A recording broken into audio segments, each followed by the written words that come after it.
যুক্তরাজ্যের অর্থ ও নাগরিক বিষয়ক মন্ত্রী শেখ রেহানার মেয়ে টিউলিপ সিদ্দিকীর বিরুদ্ধে লন্ডনে হিসাব বহির্ভূত ফ্ল্যাট মালিকানার অভিযোগ এনেছে যুক্তরাজ্য প্রশাসন। ২০০৪ সালে শেখ হাসিনার মদতপুষ্ট এক আবাসন ব্যবসায়ী আব্দুল মুতালিব টিউলিপকে একটি ফ্ল্যাট হস্তান্তর করেন বলে জানা গেছে। ৩ জানুয়ারি বার্তা সংস্থা ফাইন্যান্সিয়াল টাইমস তথ্যটি নিশ্চিত করেছে। যুক্তরাষ্ট্রের ল্যান্ড রেজিস্ট্রি অফিসের তথ্য অনুযায়ী লন্ডনের কিংস ক্রসের 2টি বেডের একটি ফ্ল্যাট ২০০১ সালে ১,৯৫,০০,০০০ পাউন্ডের বাংলাদেশি মুদ্রায় ২,৯৩,৯৭,০০০ টাকার বিনিময়ে কেনেন আব্দুল মুতালিব। ২০০৪ সালে ফ্ল্যাটটি কোনো অর্থ বিনিময় ছাড়াই টিউলিপের নামে হস্তান্তর করা হয়। টিউলিপের মুখপাত্র বলেন, এই ফ্ল্যাট অথবা অন্য যে কোনো সম্পদের মালিকানার সঙ্গে তার আওয়ামী লীগের প্রতি সমর্থনের কোনো যোগ সংযোগ নেই।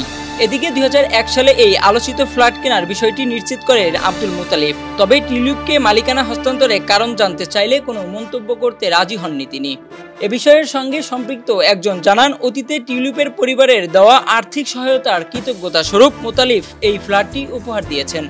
বর্তমানে ৭০ বছর বয়সী আব্দুল মুতালিব দক্ষিণ পূর্ব লন্ডনে বসবাস করেন। ওই এলাকায় মুতালিফের ঠিকানায় মুজিবুল ইসলাম নামের আরেক ব্যক্তি বসবাস করেন।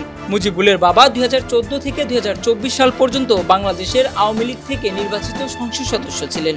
যুক্তরাজ্যের ইলেকটোরাল রোলের তথ্য থেকে ২০০৪ সালের পর টিউলিপ ও তার সহোদররা এই ফ্ল্যাটে থাকছেন বলেও নিশ্চিত হওয়া গেছে। এ ঘটনায় আওয়ামী লীগ সরকারের অর্থ পাচারের মাধ্যমে বিদেশের সম্পদ আহরণের অভিযোগ আরও দৃঢ় হলো।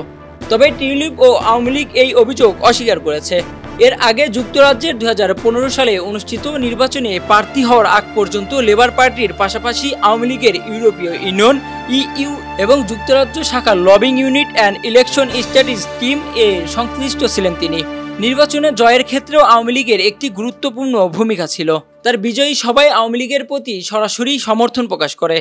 লন্ডনে দলটির সমর্থকদের উদ্দেশ্যে টিউলিপ বলেন, আপনারা না থাকলে আমি যুক্তরাজ্য পার্লামেন্টের সদস্য হতে পারতাম না। যুক্তরাজ্যের অর্থ মন্ত্রণালয়ের অর্থ পাচারের রোধের দায়িত্বে আসীন খোদ টিউলিপের বিরুদ্ধে জালিয়াতির অভিযোগ উঠায় তীব্র সমালোচনা লক্ষ্য করা যাচ্ছে দেশটির প্রশাসনে। বর্তমানে কিং ক্রসের এই ফ্ল্যাটে অবস্থান না করলেও ফ্ল্যাটের ভাড়া বাবদ বাৎসরিক ৯০ লাখ পাউন্ড অর্থাৎ ১,৩৫,৬৮,০০০ টাকা উপার্জন হচ্ছে তার। এদিকে অভিযোগ সত্ত্বেও টিউলিপের উপর ভরসা রাখছেন দেশটির প্রধানমন্ত্রী কেইর স্টারমার। টিউলিপ কোনো অন্যায় করেননি বলেও বিশ্বাস দেশটির প্রধানমন্ত্রীর। বর্তমানে টিউলিপ প্রায় ২ মিলিয়ন পাউন্ড ভাড়ার একটি ফ্ল্যাটে বসবাস করছেন। জানা গেছে ফ্ল্যাটটি আওয়ামী লীগের এক নির্বাহী সদস্যের মালিকানাধীন।